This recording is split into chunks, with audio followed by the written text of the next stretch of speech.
প্রিয় শিক্ষার্থীরা, আমরা এখন পঞ্চম শ্রেণীর পৃষ্ঠা 28-এর 1 নম্বর অঙ্কটা সমাধান করব। দেখো, আমাদের প্রশ্নটা স্ক্রিনে দিয়ে দেওয়া আছে, আমরা একটু পড়ব। 1 নম্বর প্রশ্নটা সমাধান করব। এখানে দেওয়া আছে, হিসাব করি 78 বিয়োগ তৃতীয় বন্ধনী দেওয়া আছে, তারপরে 55 যোগ আবার দ্বিতীয় বন্ধনী 165 বিয়োগ প্রথম বন্ধনীর মধ্যে দেওয়া আছে 48 ভাগ 6 গুণন 9, প্রথম বন্ধনী ক্লোজ করে গুণন 2, এরপরে ক্লোজ দ্বিতীয় বন্ধনী, আবার তৃতীয় বন্ধনী দিয়ে আমাদেরকে ক্লোজ করছে। তাহলে দেখো, আমরা বুঝতে পারতেছি এটা একটা ধারাবাহিক অঙ্ক। আমরা কিন্তু ধারাবাহিক অঙ্ক আগেই শিখে আসছি, তো ধারাবাহিক অঙ্কের নিয়মটা আমাদের জানা আছে। যারা আগের ক্লাসগুলো দেখছো, আশা করি তারা ধারাবাহিক অঙ্কগুলো বুঝতে পারবে এবং নিয়মগুলো জানা আছে। যাদের জানা নাই তারা এই ভিডিওটা দেখে সম্পূর্ণটা জেনে নিতে পারবে, আগের ভিডিওটা দেখে আরো ভালোভাবে বুঝতে পারবে। তাহলে আমরা একটা অঙ্কটা করার জন্য, সমাধান করার জন্য প্রশ্নটা তুলে নিচ্ছি। প্রথমে দেখো, 78 বিয়োগ তৃতীয় বন্ধনীতে 56 যোগ সেকেন্ড ব্র্যাকেট 165 বিয়োগ 48 ভাগ 6 গুণন 9, প্রথম বন্ধনী ক্লোজ করে এরপরে গুণন 2, দ্বিতীয় বন্ধনী, এরপরে তৃতীয় বন্ধনী। তাহলে দেখো, ধারাবাহিক অঙ্কের আমাদের যেটা ফার্স্টেই করা লাগবে সেটা হচ্ছে বাম দিক থেকে আগে গণনা শুরু করব। এরপরে আমরা বন্ধনীর কাজ, বন্ধনীর ভিতরের কাজটা আমাদের আগে সমাধান করা লাগবে, এরপরে বন্ধনীর বাইরের কাজ সমাধান করব। বন্ধনীর ভিতরের মধ্যে আবার প্রথম বন্ধনীর কাজ আগে করব, এরপরে দ্বিতীয় বন্ধনীর কাজ করব, এরপরে তৃতীয় বন্ধনীর কাজ করব। তাহলে চলো আমরা আগে একটু হিসাব করে দেখি। 78 বিয়োগ 78টা কিন্তু আমাদের বন্ধনীর বাইরে আছে। 56 এখান থেকে দেখো একদম শেষ পর্যন্ত তৃতীয় বন্ধনী দেওয়া আছে, অর্থাৎ এই পুরো মানটাই কিন্তু আমাদের বন্ধনীর ভিতরে আছে। কিছু মান তৃতীয় বন্ধনীর মধ্যে, কিছু মান দ্বিতীয় বন্ধনীর মধ্যে, এবং কিছু মান আছে আমাদের প্রথম বন্ধনীর মধ্যে। তাহলে আমরা হিসাব করতেছি, দেখো 78 বিয়োগ তৃতীয় বন্ধনী দিয়ে 56 যোগ দ্বিতীয় বন্ধনী 165 বিয়োগ, এরপরে প্রথম বন্ধনীর মধ্যে দেখো এই পুরো মানটা রাখা হয়েছে 48 ভাগ 6 গুণন 9 গুণন 2, তারপরে দ্বিতীয় এবং তৃতীয় বন্ধনী ক্লোজ করছে।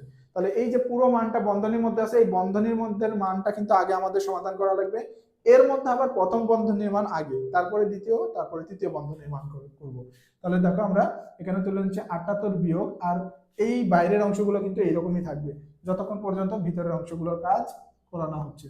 তাহলে প্রথম বন্ধনীর কাজ আগে করব, তাহলে এই মানগুলো আমাদের, এই যে শুরুর মানগুলো আমাদের এরকমই থাকবে, কিন্তু অন্যান্য বন্ধনীর মানগুলো 165 বিয়োগ। এখন আমরা প্রথম বন্ধনীর কাজটা করবো। প্রথম বন্ধনীর মধ্যে আমরা দেখতে পাচ্ছি আবার ভাগ গুণ যোগ দেওয়া আছে, তাই না? যদি প্রথম বন্ধনীর মধ্যে এরকম গুণ ভাগ যোগ বিয়োগ অনেক কিছু একসাথে দেওয়া থাকে, তাহলে আমাদের আগে যেটা করা লাগবে সেটা হচ্ছে গুণ এবং ভাগের কাজ, যেটা আগে দেওয়া থাকবে। অর্থাৎ বন্ধনীর ভিতরে যখন আমরা গণনা করতে থাকবো, যেটা আমাদের আগে আসবে, গুণের কাজ আগে আসলে গুণের কাজ আগে করব, আর যদি ভাগের কাজ আগে আসে গণনা করতে করতে, তাহলে ভাগের কাজটা আগে আসবে করব। তাহলে দেখো, বন্ধনীর মধ্যে আমরা শুরুতেই, প্রথম বন্ধনী শুরুতেই গণনা করতে গেলে দেখতে পাচ্ছি আগে ভাগের কাজ আসছে, ভাগের পরে কিন্তু গুণ আছে। তাহলে আমরা ভাগের কাজটা আগে করব। তাহলে এখানে 48 ভাগ 6 আছে, 48কে 6 দিয়ে ভাগ করলে 6 × 48 8 হয়, আমরা জানি। তাহলে ভাগফল 8, তার সাথে গুণন 9।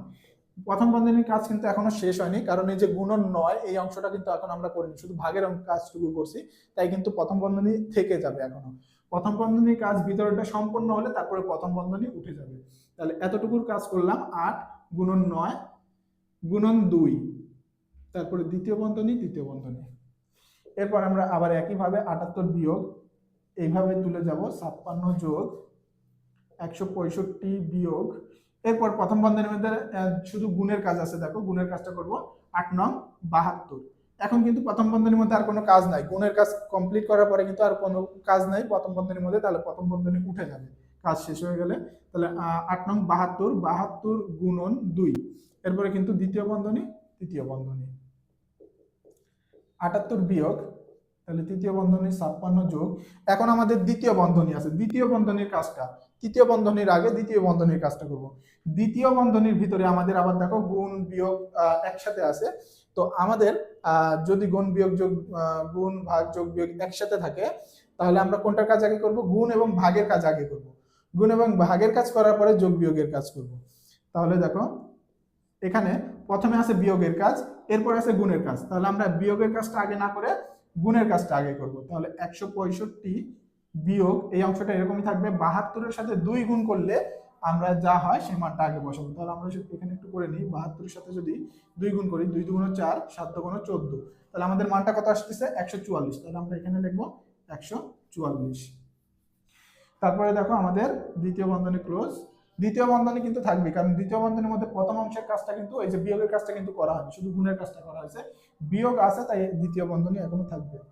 তাহলে 78 বিয়োগ, এরপরে তৃতীয় বন্ধনী 56 যোগ, এখন দ্বিতীয় বন্ধনীর মধ্যে শুধু বিয়োগের কাজটা আছে, বিয়োগটা করলে আমাদের দ্বিতীয় বন্ধনীর কাজ দেখো শেষ হয়ে যাবে। তাহলে 165 থেকে 144 বিয়োগ করতে হবে, 144 আমরা বিয়োগ করবো।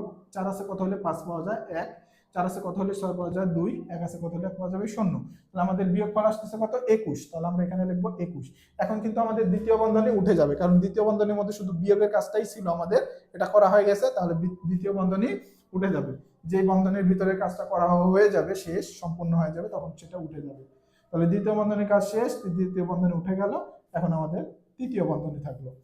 তাহলে এখন 78 বিয়োগ, এখন তৃতীয় বন্ধনীর মধ্যে দেখো আমাদের শুধু একটাই কাজ আছে যোগের, তাহলে আমরা এখানে যোগটা করব। 56 আর 21 যোগ করলে 6 আর 1 7, 5 আর 2 7, তাহলে আমাদের যোগফল আসতেছে কত 77।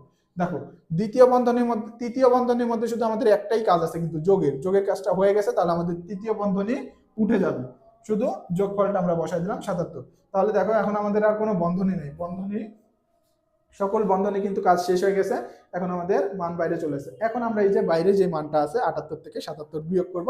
তাহলে 78 থেকে 77 বিয়োগ করলে আমরা জানি বিয়োগফল হবে 1। তাহলে এইটাই কিন্তু আমাদের উত্তর।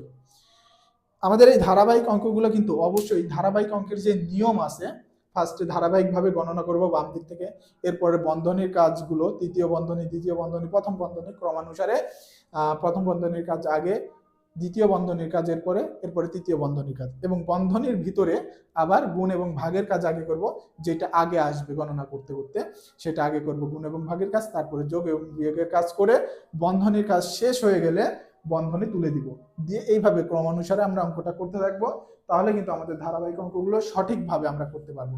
আশা করি তোমরা এই অঙ্কটা বুঝতে পারছো, এটা একটু নোট করে রাখবে, যখন তোমরা নিজেরা সমাধান করবে না দেখে, তখন কোনো অঙ্ক না মিললে বা সমস্যা হলে, প্রবলেম হলে তোমরা এই নোট করা অঙ্কগুলো দেখে কিন্তু খুব সহজেই বুঝে সমাধান করতে পারবে আশা করি।